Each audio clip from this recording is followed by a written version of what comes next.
Hello दोस्तों, कैसे हैं आप सब। हमारी कहानियां देखने के लिए हमारे चैनल को सब्सक्राइब कीजिए और हाँ, बेल आइकॉन पर क्लिक करना मत भूलिएगा। देवरानी ने तोड़ा जेठानी का घर।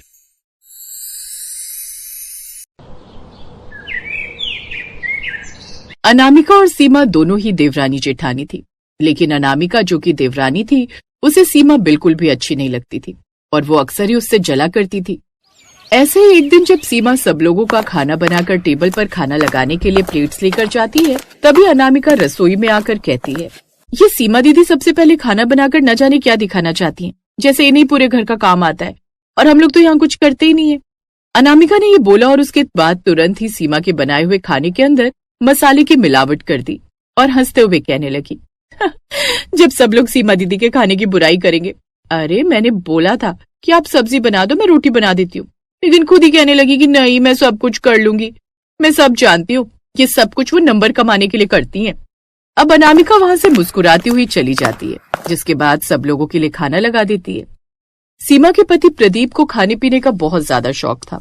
जैसे ही प्रदीप ने दाल का एक निवाला खाया तो कहने लगा, सीमा ये क्या बना दिया तुमने? शादी के 5 साल हो गए, कभी ढंग से खाना नहीं बन सकता क्या? आदमी थक हार कर घर पर आता है कि उसे कम से कम ढंग का खाना खाने को मिलेगा, लेकिन ये क्या बना दिया तुमने? प्रदीप की बात सुनकर उसकी माँ कुसुम कहती है, क्या बात हो गई प्रदीप, बेकार में तू बहू पर इतना चिल्ला क्यों रहा है? माँ आप एक बार खाना चक्कर तो देखो, आपको खुद ही अपनी प्यारी बहू की करतूत पता चल जाएगी। अब जैसे ही कुसुम खाना चक्कर देखती है तो वो सीमा से कहती है, सीमा बहू तुझे कितनी बार बोला है कि जब भी खाना बनाने जाया कर तो फोन रख कर जाया कर। ये कैसा खाना बनाया है? हमें भी तुझे सुनाना अच्छा नहीं लगता, लेकिन जब खाने का इस तरह अपमान होता है और खाना फेंकने में जाता है तो हमें भी बुरा लगता है। यह हफ्ते में 3री बार है जब तूने खराब खाना बनाया है। अब से तू खाना नहीं बनाएगी, अब से अनामिका बहू खाना बनाया करेगी। पर माँ जी मैंने तो चक्कर देखा था और खुद अपने हाथों से खाना बनाया था, फिर ये खराब कैसे हो गया? अनामिका ने अब बात को संभालते हुए कहा, कोई बात नहीं भाभी, कल से खाना मैं बना लूंगी। अगर आपको खाना बनाना नहीं आता तो आप घर का झाड़ू पोछा यही सब संभाल लेना। अब अनामिका ने ये बात बोलने के बाद अपने मन में कहा, और वैसे भी घर की नौकरानी झाड़ू पोछा बर्तन यही सब तो करती है, घर की मालकिन ही खाना बनाती है। अपने घर में खाना मैं बनाऊंगी और नौकरों की तरह मेरी जेठानी काम करेगी। अनामिका बहुत ही ज्यादा तेज और चतुर थी, जो कि अक्सर ही अपनी जेठानी को परेशान किया करती थी। ऐसे ही एक दिन उसका जेठ प्रदीप सोफे पर लैपटॉप लेकर किसी से मीटिंग कर रहा होता है और सामने उसकी मैडम थी। नो इशू मैम, मैं संडे को ऑफिस आ जाऊंगा और हमारा ये क्लाइंट कहीं नहीं जाएगा, अब सारी जिम्मेदारी मुझ पर छोड़ दीजिए।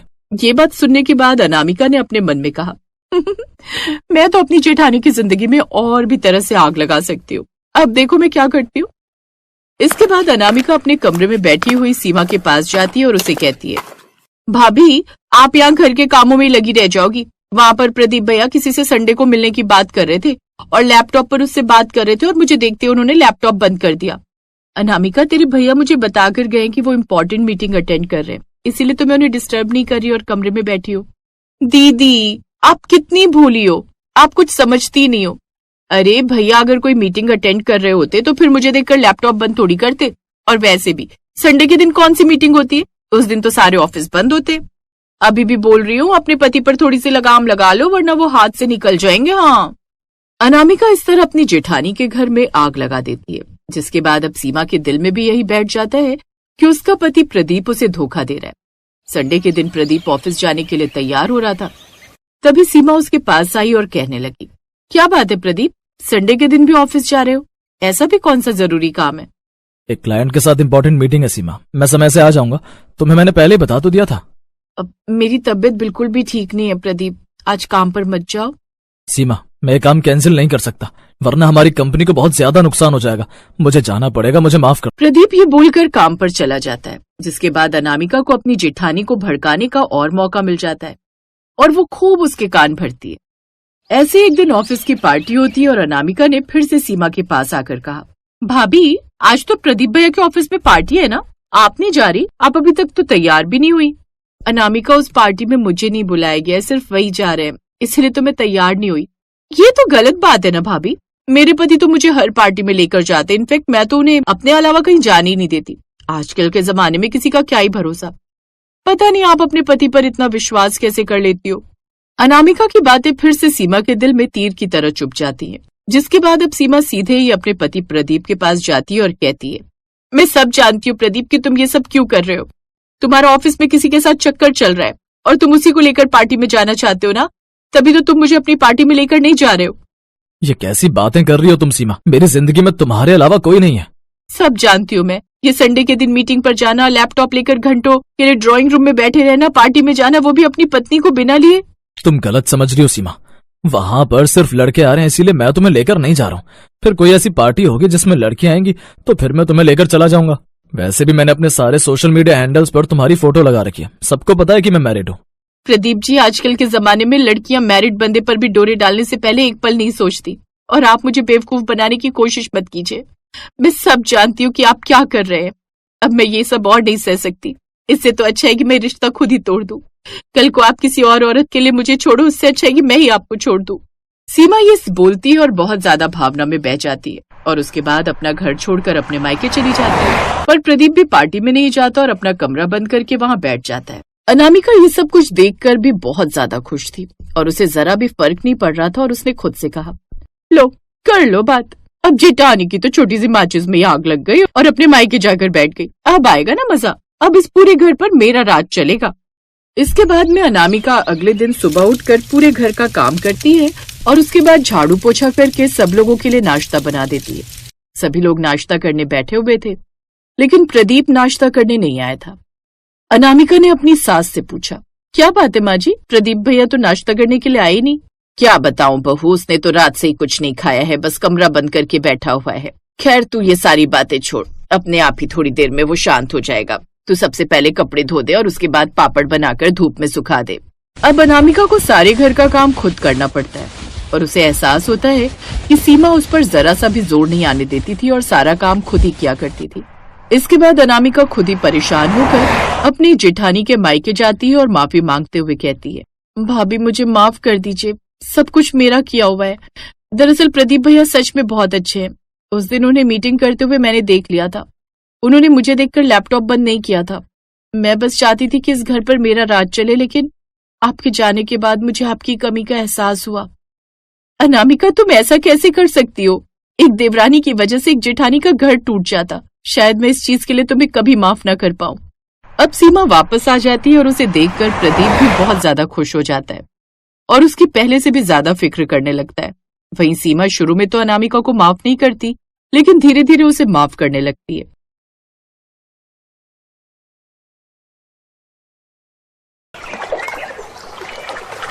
माँ मैं ऑफिस के लिए लेट हो रहा हूँ, जल्दी टिफिन ला कर दो। हाँ हाँ 2 मिनट रुक, अब बुढ़ापे का शरीर हो रहा है, अब राजधानी एक्सप्रेस की तरह फटाफट काम नहीं होता मुझसे। ये कहते हुए रमा हाथ में खाने का टिफिन लाकर बाहर खड़े बेटे को दे देती है। इसीलिए कहती हूँ अब शादी ब्याह कर ले। माँ तुम फिर शुरू हो गई, खैर शाम को इस बारे में बात करेंगे। ये कहते हुए वो वहाँ से चला जाता है। शाम को खाना खाते वक्त वो फिर से इस बारे में बात करता है।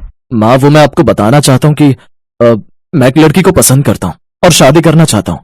ये देखो आजकल के बच्चों को अपने माँ बाप के अलावा और किसी को मौका ही नहीं देते।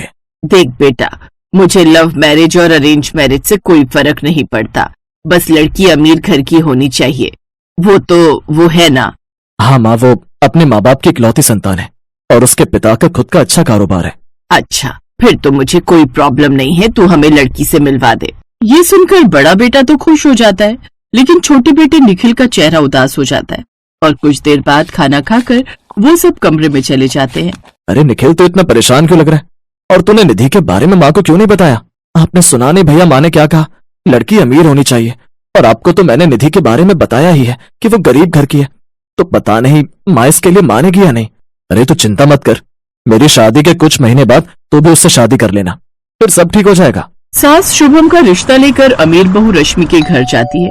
उसका घर काफी बड़ा था, जिसे देखते ही सास खुश हो जाती है। हाय, ये तो बड़ी मोटी फर्म लगती है, दहेज में खूब सामान आएगा। सास झट से इस रिश्ते के लिए हाँ कर देती है। कुछ दिन बाद उनकी शादी होती है। अमीर बहू महंगा सा लहंगा पहनकर बड़े से पार्लर में तैयार होती है।